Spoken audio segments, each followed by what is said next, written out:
So on OGS, you can join correspondence tournaments, and it's actually such a great way to engage with correspondence games rather than just clicking find match a whole bunch of times.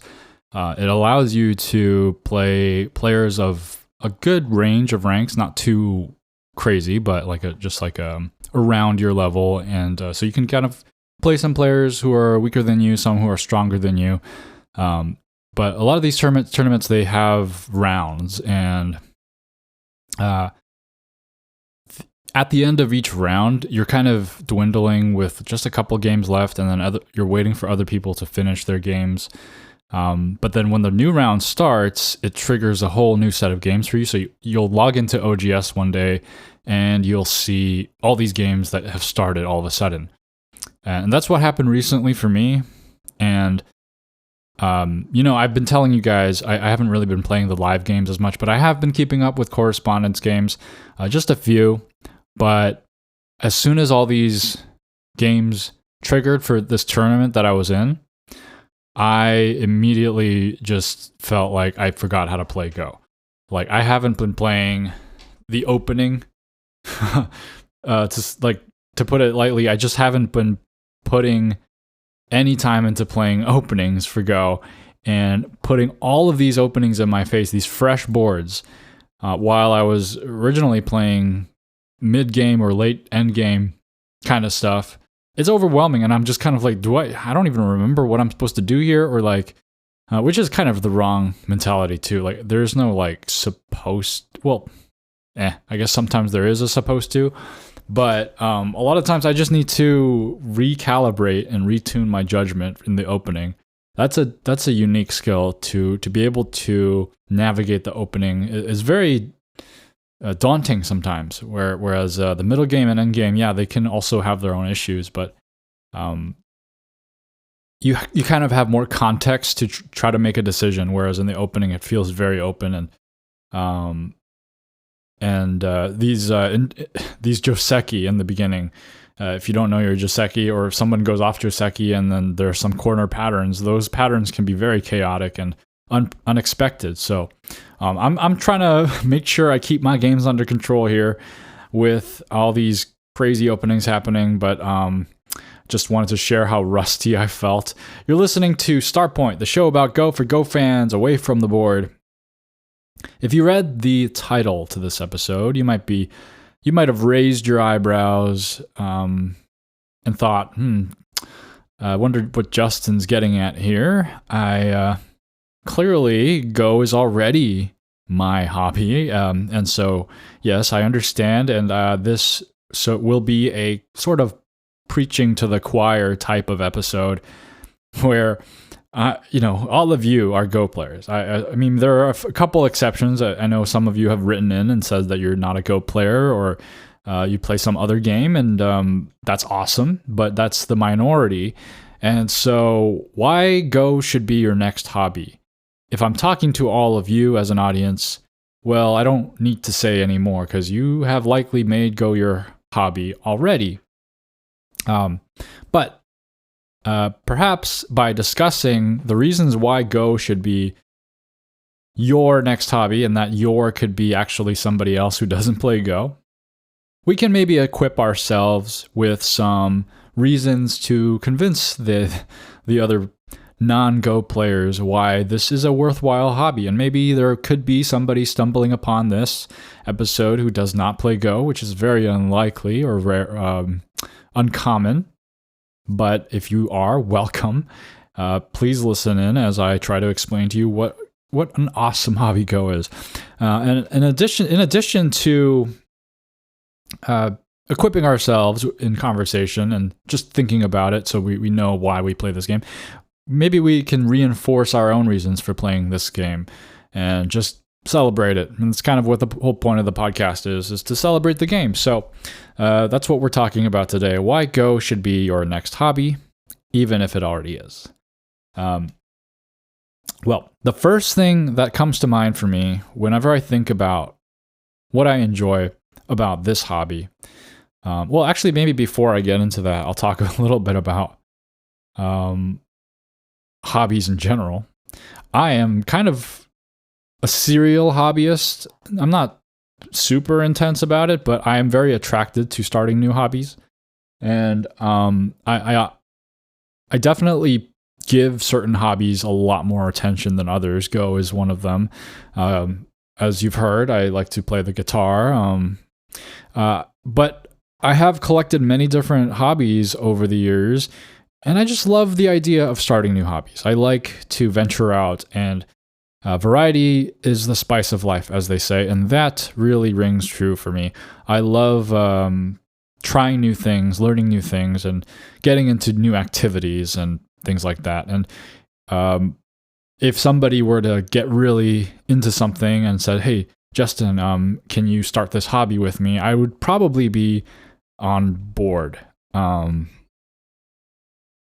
But Go, I think Go holds a special place in my heart for many reasons. And I don't think I would have really started the game knowing these benefits or because of these benefits. But as I have journeyed through this game, I've realized what amazing things that come out of this game are. And maybe by talking about it, it can convince other people to start this hobby as well, especially if you're a serial hobbyist like me and you're just trying to figure out something. Like, I literally started leathercraft because I wanted a new hobby and I wanted something that I could make with my hands. That's literally why I started that. I was just kind of like, I don't have a hobby where I can make something. I think what I did was I got my wife a crochet kit, and she didn't really pick it up as well. But when I started trying it out, I thought, this is really fun. I want a hobby like this.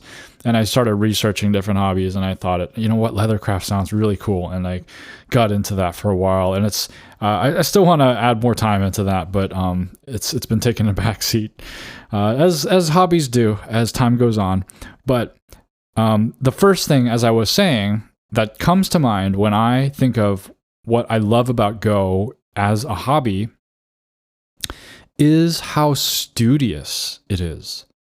And what I mean by that is, well, if you're somebody like me, I'm kind of a nerd, excuse me for saying, but I liked school for the most part, right? I didn't like homework or, getting up at 8 to go to school or, things like that. Everyone hates stuff like that, or at least most people do. But I liked overall the structure of school. I liked trying to get good grades. And overall, it was just like a positive experience for me. I know that a lot of people don't have that experience, but for me, my personality, I think it kind of matched with being a student, right? That's just kind of who I am. And that love of that kind of activity of learning and applying that knowledge and studying and things like that, you take it for granted while you're in school, and then you go into the workforce. I went into the workforce, and I realized that's just a part of your life that disappears. It's just gone. You don't have to study anymore. No more homework, right? Different jobs have different requirements, but for the most part, you're off work. You're off the clock. You don't work anymore. And that's it. It's just, there's no more school stuff. And that can be a hurrah, right? You can throw your papers in the air and burn them, but that only lasts for a while. And you start thinking about, well, there were some good things about being in school. And I enjoyed some of it. I liked going to the library and, setting up my little fortress of textbooks and notes and studying for, obviously you go in the moment and you realize that you're looking through it through rose-colored glasses. But Go, it's like the best of both worlds, because you don't have the stress of an exam the next day. You don't have the stress of thinking that your whole career depends on these grades or whatever.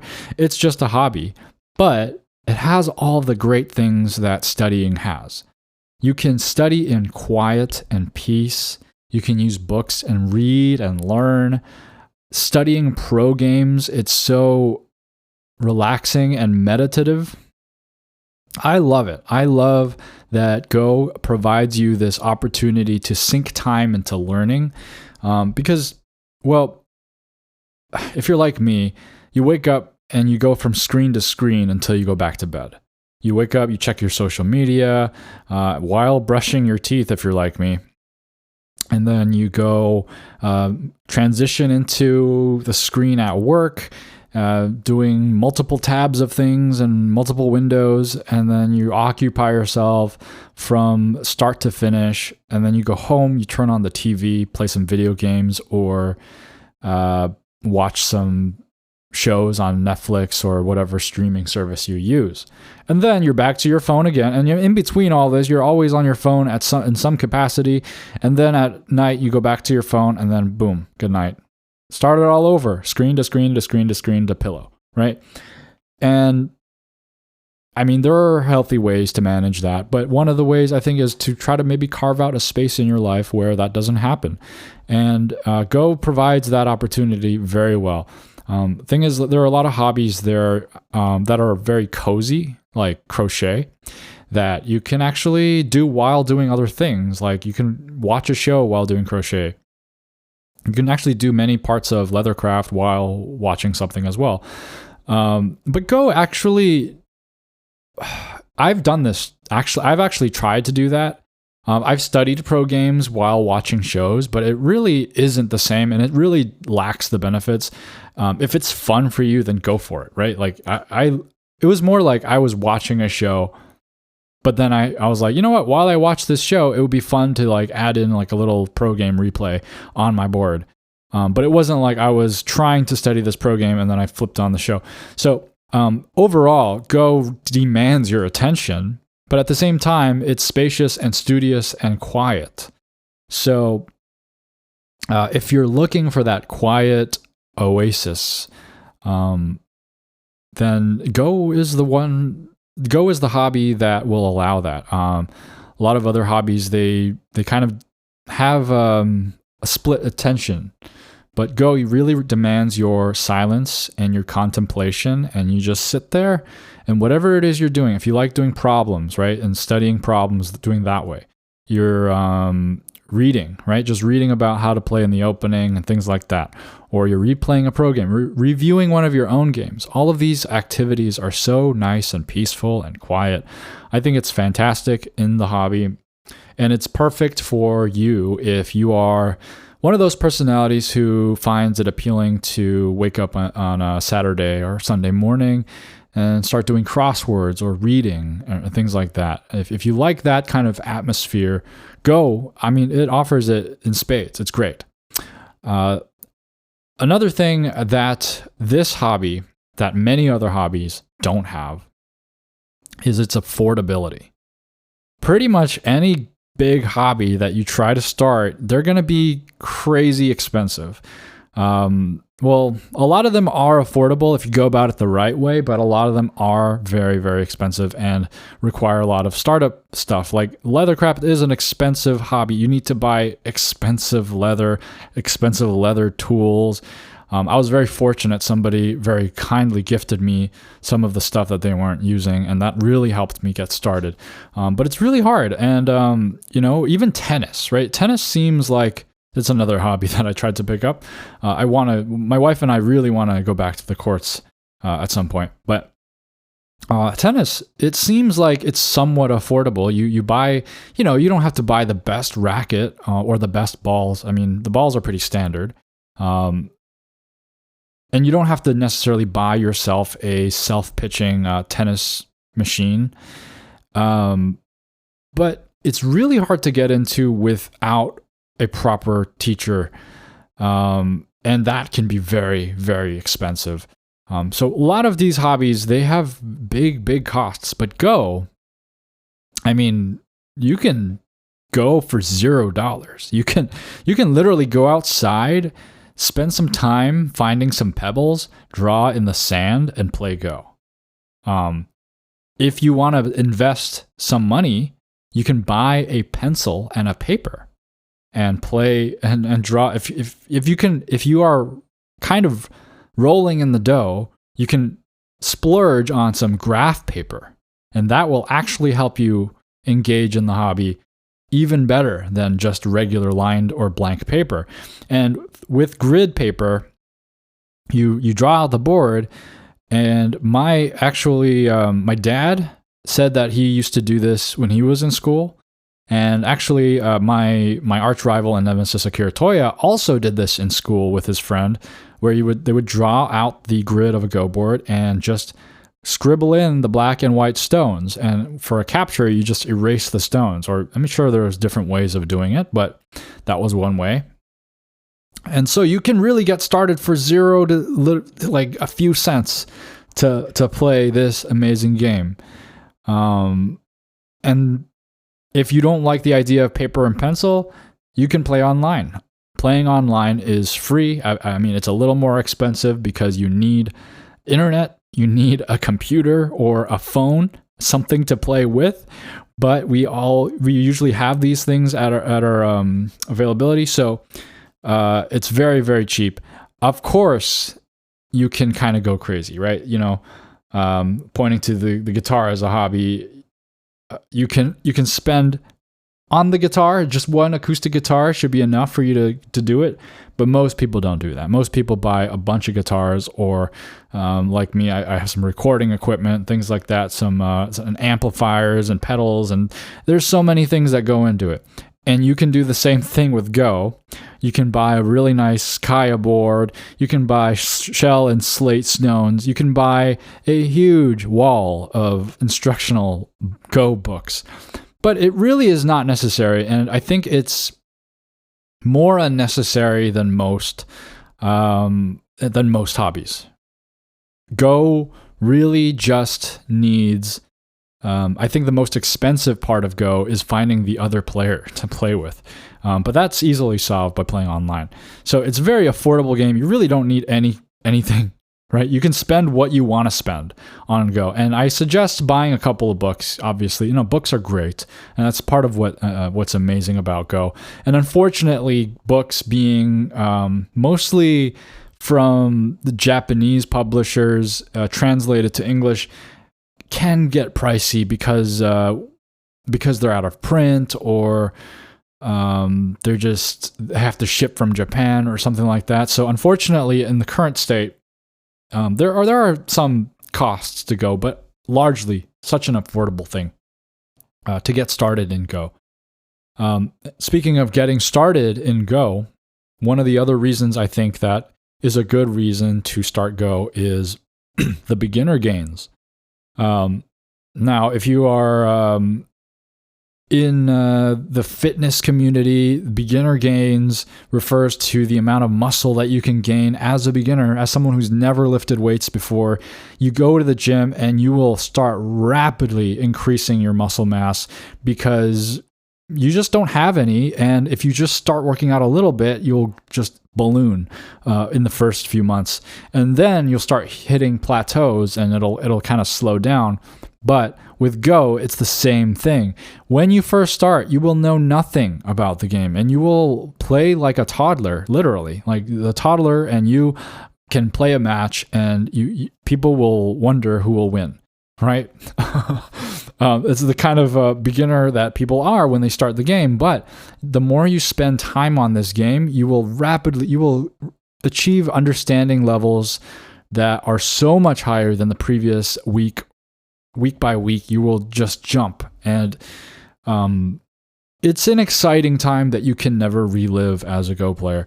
For me, like, I don't even remember that time because I tried to go back and document the early stages of like when I achieved certain ranks, but it's really foggy. And I think maybe that has to do with my start and stop kind of history with how I started with the game. I learned how to play, and then many years later, my friend tried to play a few games with me, so I learned a few things there. And then many years later, I tried to revive the game again, and then I wasn't really that interested. And then many years later, I tried again, and then at this point, I somehow was already like 15Q or above even, and you know, it's really like, that's just my story. But if you start this game, you will really improve really quickly. And it's such a great feeling. And then even past that initial stage, you will still be like reaping the rewards quite often. And up to my level at 3Q or so, I think For me right now, it's pretty tough too. I mean, it's been tough. Like I remember being 12Q and feeling that it was very tough to get to the next level, and it's always going to feel like that. But it's going to be, even when it feels like that at like 12Q, it's going to be easier than when you're up to like a Don level. And then the high Dons will be like, oh, those Don level, they don't know how easy they have it. They can easily just put in a little more elbow grease and then they can improve. But the beginner gain's a real thing in Go. So I think that's a good reason to get started. You'll immediately see improvement.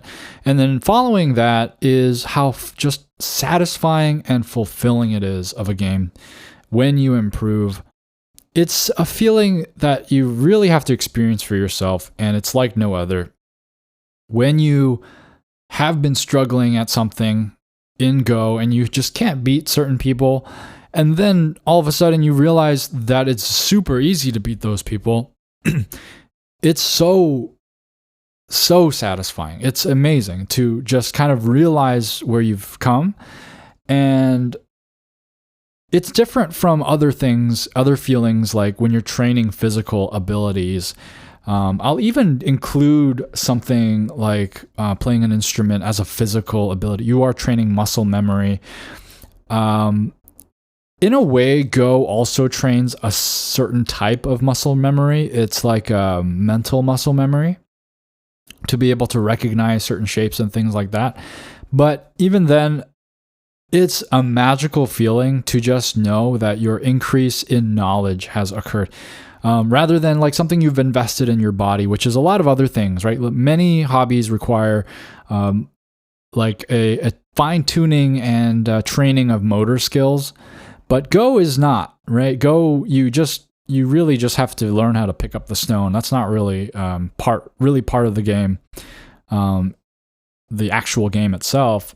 And then after that, it's all mental.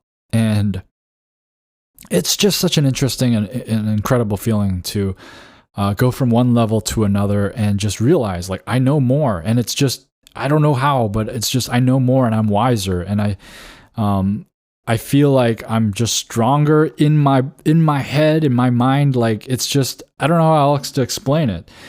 It's an incredible feeling, and all of you guys know what I'm talking about, hopefully. But somebody who has never played Go and never increased their level in that way, I don't know if you can really compare it to anything else. It's a great feeling. Another reason to start Go as a hobby, it's fulfilling in that intellectual way. I've been talking a little bit about the study and the gain in knowledge and skill of the game, but it's also a great community to join. And I know this because our listeners here for this show, they're great, but I've seen this kind of great community everywhere I go. If you go to a local Go club or a tournament, you will see people who love this game, and you will join a community of people who love this game. And it's such a good binding agent for people to join in this pure love of the game and form these teacher-student relationships, which is a thing that is really encouraged in the Go world.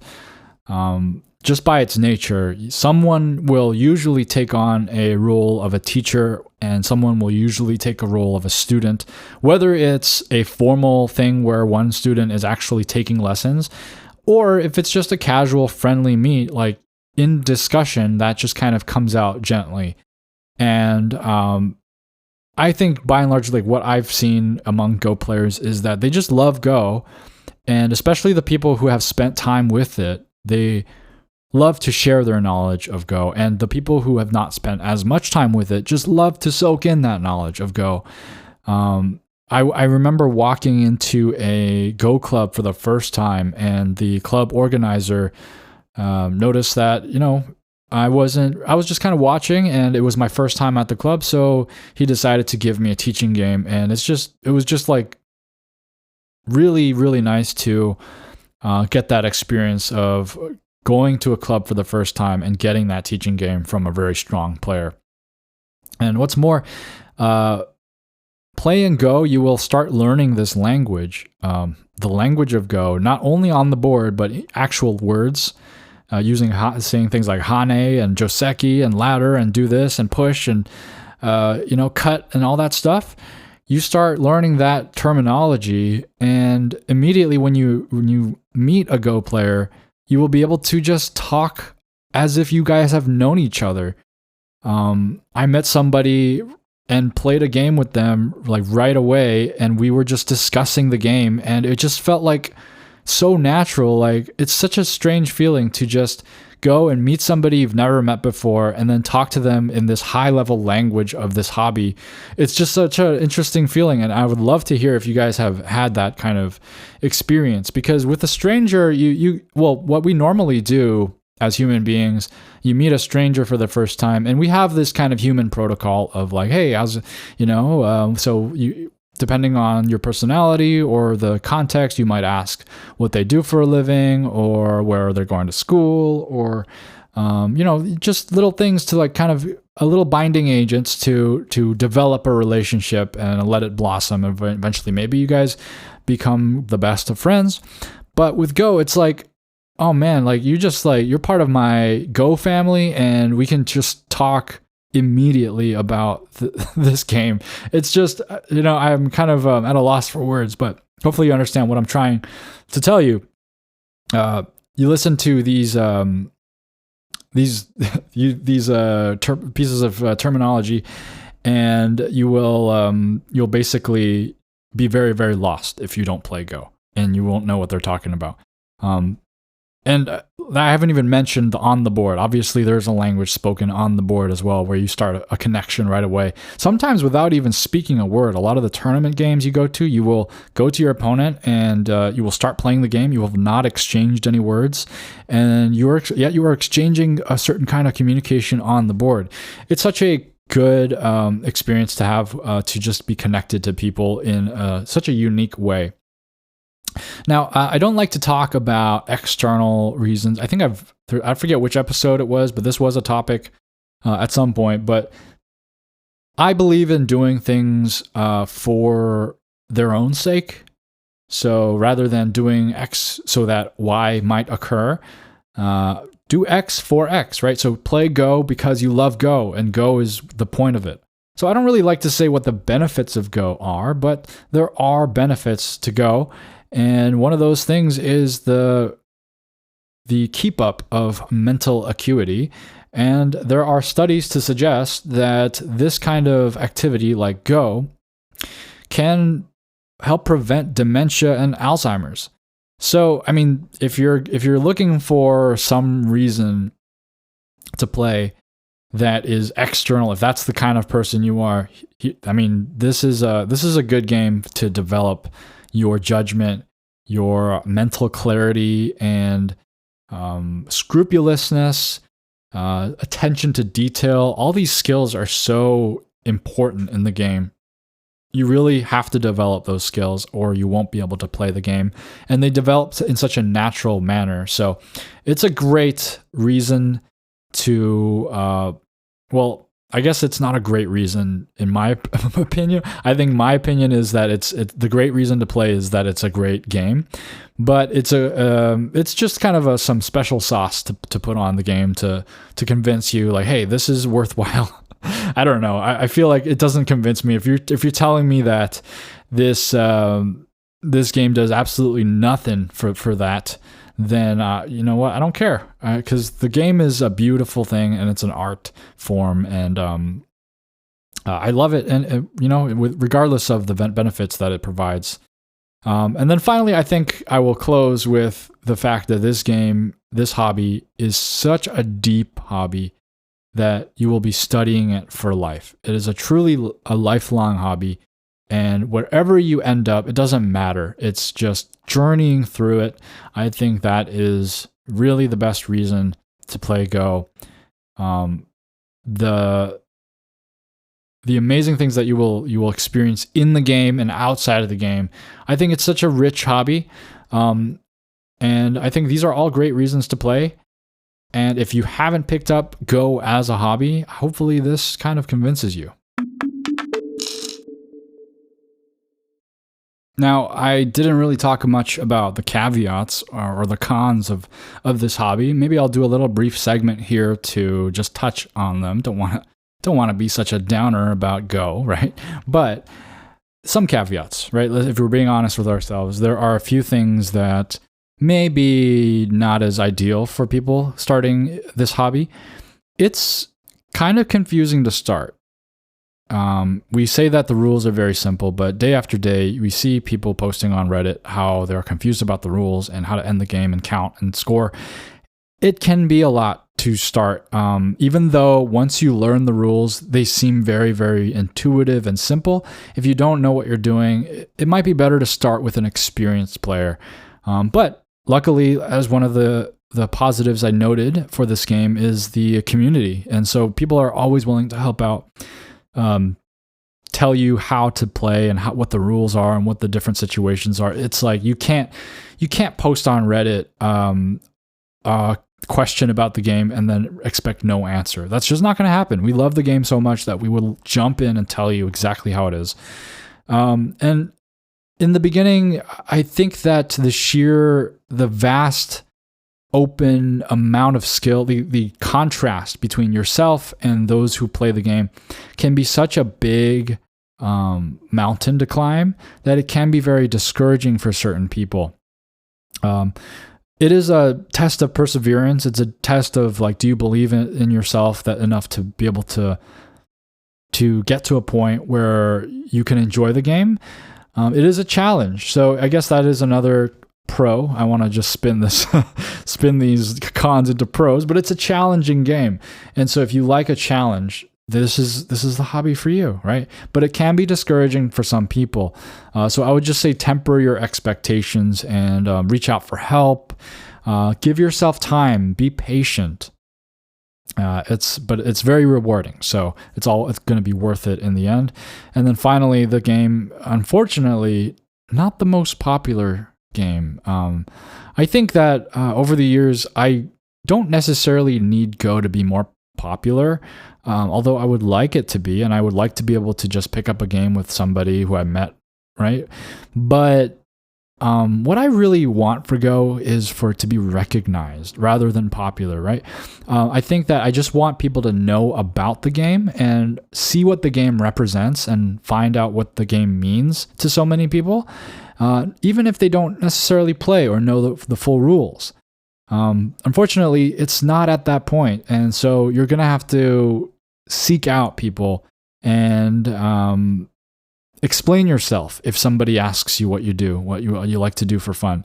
So it's not really something that you will play for glory, right? You're not going to go and say, oh, I'm a Go player because I'm so smart, and everyone will know that I'm smart because I'm a Go player, because maybe some people might take up chess for this reason.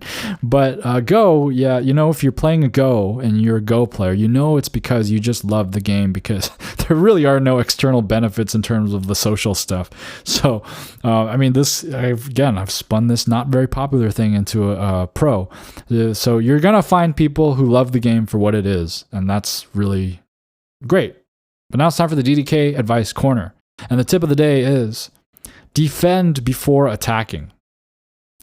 Now, with all these DDK Advice Corner rules, there are going to be exceptions, but I think for the most part, it's good advice to take care of your own stuff before you go out and start prodding and poking at your opponent, which I think a lot of beginners make this mistake. And there's a proverb that relates to it. Don't go fishing when your house is on fire, right?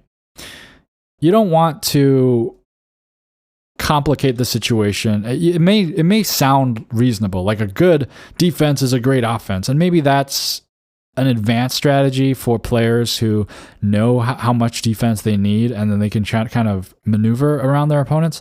But for the most part, especially if you're beginning, you should try to make sure your stones are safe before you try to attack other stones. Better yet, use the attack to make your stones stay safe. Do you know what I mean? Like, use that stone. That will also strengthen your stone to attack your opponent. That's really the best scenario. But overall, I think if you're going to try to say like, oh, I think I can attack you and cut here or prod here because even though I have a weakness, you're going to have to be dealing with that weakness. I'd say forget that logic. Protect your weakness. That comes first. And now it's time for listener mail. Tyrannoton writes, I've now been a member for 6 months. I've absolutely loved every single podcast. I look forward to the new upload every week, and it motivates me to keep pushing and becoming better at Go. Well, that's very, very nice and kind message for you to share with me. And thank you so much for all of your support, Tyrannoton. It really means a lot. I've started creating a Go lobby in Roblox as an OGS style lobby, 3D environment, where people can walk around and watch others play games. When it is done, I'd love to share it with you. You know what? I did click into your channel, and I had a brief look at it. I didn't like watch the whole thing or anything, but just to get an idea. And that is a great idea. I actually don't know why we haven't seen that as much. I guess it's kind of hard to implement and to get people going. But Roblox is such a good environment to try this idea out in because it's kind of low commitment. And I don't know anything about Roblox or how much it takes to do this in Roblox or what it takes to do this in Roblox. But hey, maybe this will be my introduction to Roblox stuff, because I really like the idea of a virtual space, like a virtual Go club where you can play games, and then once you're done with your game, you walk around to another place, and then you see somebody else playing a game. You can start commenting on that. That would be really, really cool. In the next month or so, I'm going to contact Adelaide City Council and request to set up a Go table on Rundle Mall, our main shopping street in the city, and attempt to bring 9x9 and 13x13 to the people of Adelaide, Australia. I hope to one day lead Adelaide's Go scene, even if I'm not the strongest 18Q on OGS. I believe it doesn't take strength to bring people together. It takes passion. You are so correct, and more people should adopt that mentality. It really, the strong people will show up. Like, a lot of people are they're strong and they're just sitting at home wishing they had a club to go to. And then people like you who have like the energy and passion to start this kind of stuff, start it. And then the strong people will go, hey, I want to go there. I want to go to that thing that person started. So I really admire your energy here. And then the fact that you're going to city council to request that, I wish you luck. And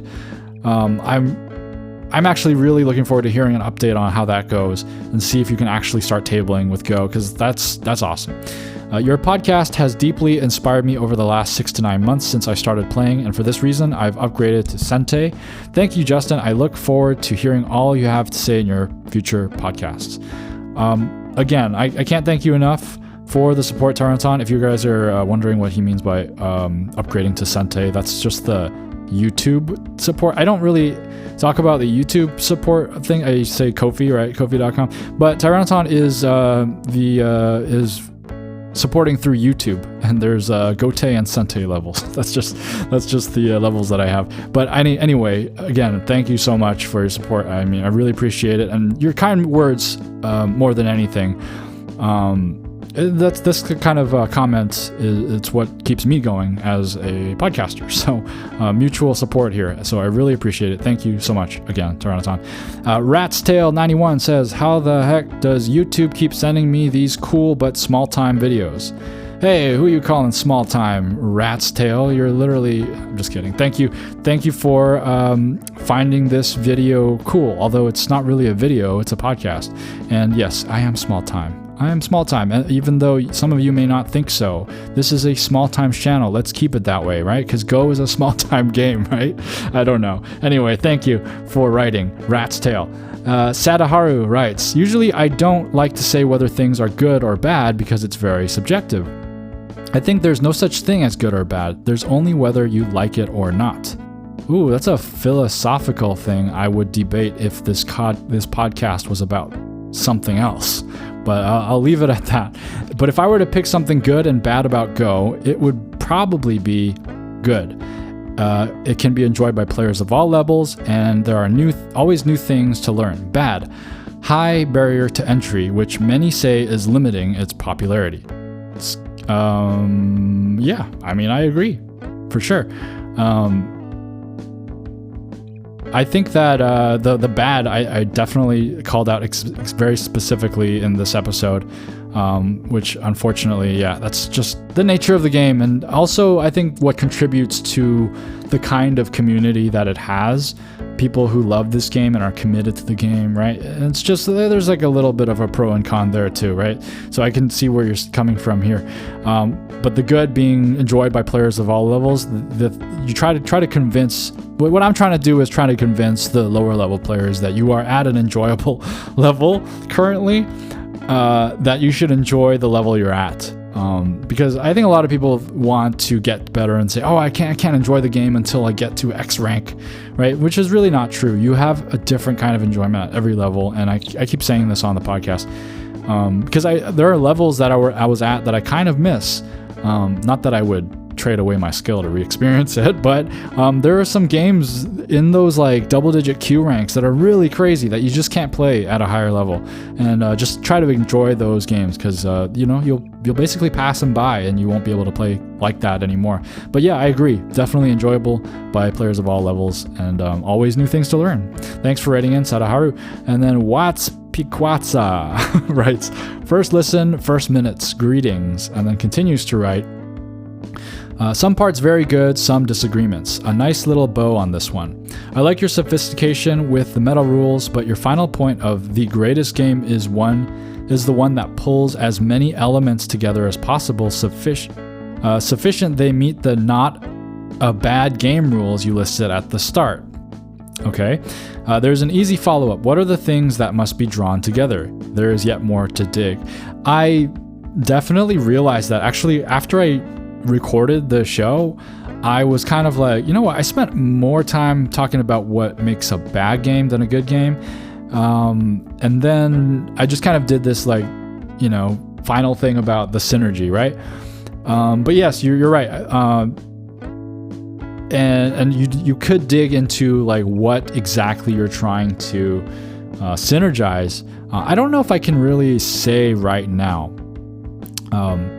But I think that it's important that all of the goals are harmonious with one another, and I don't know about saying that it's as many elements together as possible, but I think that maybe the important thing isn't that you're pulling together so many elements together, but it's the fact that putting elements together creates a more complex goal, and I think maybe something that I left out of that episode is how much the synergizing of these elements together into this one holistic goal reminds me so much of life, because life, it just throws everything at you, and it's really just this challenge of going through life and tackling all of these challenges together, and they kind of unite into this one experience. And I think I'm trying to explain what I'm thinking, but that's kind of the best I have right now.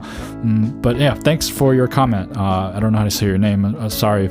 I don't know, but it's Watts Piquatsa is what I'll say. And then Be Strategic and Awesome writes, hello, Mr. Justin O. I am a longtime listener from Malaysia who learned a lot from your podcast. Hello, long-time listener from Malaysia. I don't know if I've mentioned on the show before, but I've been to Malaysia and it was fantastic. I loved the country. Firstly, I just want to say Go is a good game. Despite many around us may disagree, we need to remember the many leaders and generals who believe its potential in helping people in developing strategic thinking, the many educators who believe the game's effectiveness to teach student morals, even the many computer scientists who treated the game as the ultimate challenge for AI, and the game have benefited a lot of people. Besides, we would never have QR codes without Go. With this kind of evidence, we can safely say the game is a good game, and whoever disagrees are failing to acknowledge how the game has benefited them. Well, you know what? I would counter that by saying that I don't know if there's a lot of people who say that it's not a good game. I think many people say they don't enjoy the game, but I think most people actually recognize that Go is a fantastic game.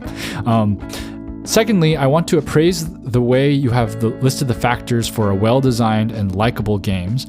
I assume this is what you meant by good game. That's a good question, right? Is it synonymous that a good game is also a likable game, and is the most likable game the best game? I actually don't think so, right? Likability and being good, it's like a little bit of a populist conflict, right? Just because something is liked the most doesn't mean it is the best. But often they have a shared Venn diagram. But I want to suggest two other important factors that make a game likable, because some people might dislike a well-designed game and some people might like a poorly designed game. Okay, so you've acknowledged what I just said as well. That is how people treat you in the game and the inspiration we gain from the game. As according to my experiences as a chess enthusiast, my love for chess only came to me when I went to my first chess tournament and finding the many players who treated me with respect and taught me the things they know despite our differences in skill, making me want to go to more. And I managed to maintain the love for chess because I met a lot of the people who give me so much inspiration on how to improve at chess, and chess gives me inspiration on how to improve my life. I love the thing is that you're saying here, it's like you've listened to the current episode already, and you're just repeating a lot of the points that I'm making. Okay, the same factors were also in play for my Go story. I picked up the game as I am inspired by the live-action series of Hikaru no Go, but I have a lot of reasons to quit. I was twice the age of the most of the other children who attended the beginner's class I attended, and I was beaten by them in the beginning, but the reason I'm still playing Go today is all thanks to the teachers who taught me a lot and believed in me on my improvement journey. Well, if it's any consolation to you, you're very fortunate to have actually attended a Go class. Many of us don't have access to that. So even though you're among children as an older learner, I think a lot of us would love to be able to experience that. I'm not the only one who agrees with this opinion. When I asked my siblings what makes a good game, they both gave the same answer. Good games are popular and trendy. Bad games are the opposite. In this context, good games means the games they like, bad games means the games they dislike or no longer like. This further proves my theory, as they expressed how they played games when the games are trendy, and everyone, including school friends, were playing these games and lost interest when the excitement for the game started to fade and people, especially school friends, stopped playing. This also explained why people played popular despite poorly designed games like Monopoly. As it turns out, your opinions about Monopoly is not controversial at all, as it is common knowledge among board game reviewers that Monopoly has many outpowered strategy and flawed rules that are sometimes outrageous, as many see games as a social experience. Hopefully more agree. Yeah, like I say that about Monopoly, and I guess it's nice to have the validation there.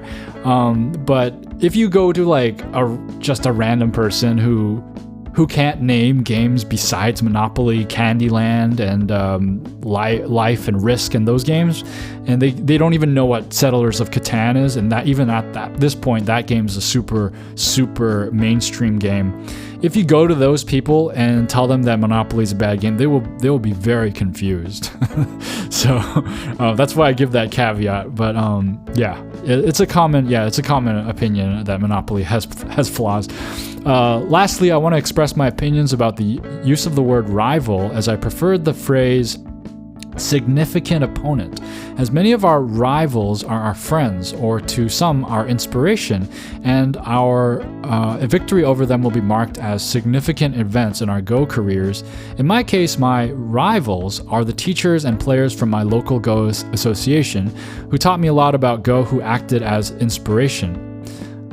They inspired me so much, and I want to be more like them, explaining the happiness I have when I beat one of them, even at handicapped games, as these victories signal significant growth in my Go playing. How can people who serve such a role be our rivals, people who we can potentially hate, as rivalry, according to many around me, is a relationship associated with hate for each other? Sorry for the long comment and many potential grammar and spelling mistakes, but thank you for reading through the whole thing anyway. Best listener from Malaysia, keep playing Go. Okay, well, I very much appreciate your listener mail with so many interesting thoughts in it. And just to comment on this whole rivalry thing, I don't think that most people think that rivals are people you hate. And that's why we have the a phrase friendly rivalry, right? So many rivalries are friendly. And actually nowadays, like, I feel like rival is a pretty much a not hateful word in 99% of cases. But I do like your phrase, significant opponent. It's a new phrase, and I like the flavor of it. It's a good one, because it doesn't necessarily mean like you're in competition with them, but like it is a significant opponent. I don't know how else to say it. It's funny because it also has the acronym SO, which also usually means a significant other, but that's a different meaning altogether. But yes, it's great to have these significant opponents in our lives, to just have landmarks and just significant experiences, as you said. But anyway, yeah, thank you so much again for your comment. And if you would like to share actually, I skipped the question of the week.